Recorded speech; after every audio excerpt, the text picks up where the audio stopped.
तो बच्चों नीट 2021 में रोटेशनल के इक्विलिब्रियम प्रॉपर्टी पर एक आया हुआ क्वेश्चन आपके सामने स्क्रीन पर है। इसमें आपको बोला हुआ है एक पॉइंट पर सपोर्ट दिया गया है, एक पॉइंट पर सपोर्ट दिया गया और एक रॉड को जिसकी लेंथ 200 सेंटीमीटर है ना, जिसका लेफ्ट हैंड पे मार्क किया हुआ है स्केल 0 और राइट हैंड साइड पे मार्क किया हुआ है 200, पूरी लंबाई है 200। इस पर आपने कुछ वेट लटका दिए, सपोर्ट दिया है 40 सेंटीमीटर पर, ठीक है। ये एक वेट लटकाया है 20 सेंटीमीटर पर, एक लटकाया है 160 सेंटीमीटर पर, और आपसे बोल रहा है इक्विलिब्रियम है तो इस m का वैल्यू बताइए। अगर इक्विलिब्रियम है तो m का वैल्यू बताइए। देखो सिंपल प्रॉपर्टी है, मैं बता दूं आपको, अगर रोटेशनल इक्विलिब्रियम है तो हमेशा उस पॉइंट के रेस्पेक्ट में होता है, उन पॉइंट के बीच में होता है जहां पर सपोर्ट दिया गया है। अगर एक ही पॉइंट पे सपोर्ट है तो एक ही पॉइंट पर इक्विलिब्रियम होगा, किसी और पॉइंट पर इक्विलिब्रियम होगा ही नहीं। तो ये 40 सेंटीमीटर के रेस्पेक्ट में इक्विलिब्रियम होगा। तो 40 के रेस्पेक्ट में जो लेफ्ट वाले हैं और जो राइट वाले फोर्स हैं वो दोनों एक दूसरे को बैलेंस करेंगे।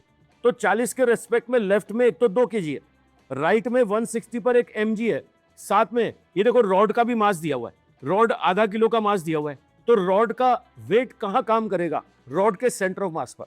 रॉड का सेंटर ऑफ मास कहां होगा? पूरी रॉड की लेंथ है अगर 200 सेंटीमीटर तो रॉड का मास, सेंटर ऑफ मास होगा 100 सेंटीमीटर पर। तो आप देखिए यहां पर 3 तरह के फोर्स होंगे। एक यहां पर इसके सपोर्टेड पॉइंट से 20 सेंटीमीटर पर 2g होगा, है ना। सपोर्टेड पॉइंट से ये 20 सेंटीमीटर पर 2g होगा। एक रॉड का मास है आधा किलो, मतलब यहां पर कितना, 500 ग्राम मतलब आधा किलो। ये 0.5g, ये मास मैंने केजी में रख दिया, देखो, ठीक है। ये कहां लगेगा? ये एक एंड से 100 सेंटीमीटर, मतलब सपोर्ट वाले पॉइंट से 160 हो गया। और तीसरा मास कितना है? ये 160 पर है, तो सपोर्ट वाले पॉइंट से इसका डिस्टेंस हो गया 120 सेंटीमीटर। अब आपको करना क्या है? इस सपोर्ट वाले पॉइंट के रेस्पेक्ट में नेट टॉर्क को बैलेंस करना है। नेट टॉर्क को बैलेंस करना है तो यहां पर क्या होगा? लेफ्ट में है 2g, ये होगा 2g इंटू 20, राइट में 0.5g इंटू 60, प्लस कितना होगा? mg इंटू कितना? 120। ये सॉल्व करो, m का वैल्यू 1/12 kg आ गया, m का वैल्यू 1/12 kg।